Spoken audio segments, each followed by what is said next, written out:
एक दिन वृंदावन में राधा जी ने मुस्कुराते हुए कृष्ण से पूछा, प्रियतम, ये बताइए कि मनुष्य जो कर्म करता है उसका फल कैसे मिलता है? क्या सचमुच हर कर्म का परिणाम हमें लौटकर मिलता है?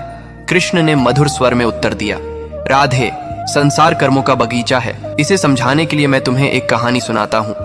एक बार एक राजा ने अपने 3 मंत्रियों को बुलाया और उन्हें आज्ञा दी कि वे अपने अपने थैले लेकर बगीचे में जाएं और वहां से अच्छे अच्छे फल जमा करें। तीनों मंत्री अलग अलग बाग में गए। पहला मंत्री ईमानदार था। उसने पूरी निष्ठा से मेहनत की और राजा के लिए ताजे, मीठे और उत्तम फल चुने।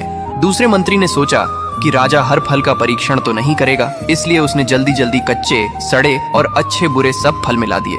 तीसरे मंत्री ने सोचा राजा तो थैला देखकर ही संतुष्ट हो जाएगा, खोलकर कौन देखेगा, इसलिए उसने आलस्य में आकर अपने थैले में सिर्फ घास पत्ते भर लिए।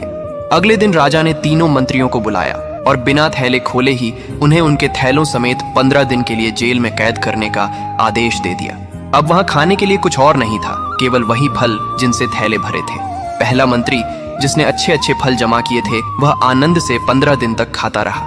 दूसरा मंत्री, जिसने मिश्रित फल भरे थे, कुछ दिन तो अच्छे फल मिले, फिर उसे सड़े हुए फल खाने पड़े और बीमार होकर कष्ट झेलना पड़ा। तीसरा मंत्री, जिसने केवल घास पत्ते भरे थे, भूख से कुछ ही दिनों में प्राण त्याग बैठा।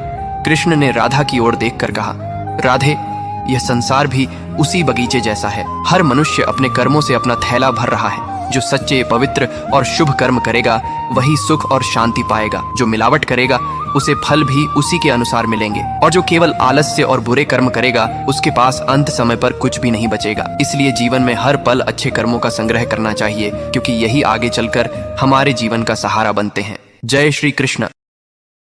Download ShareChat.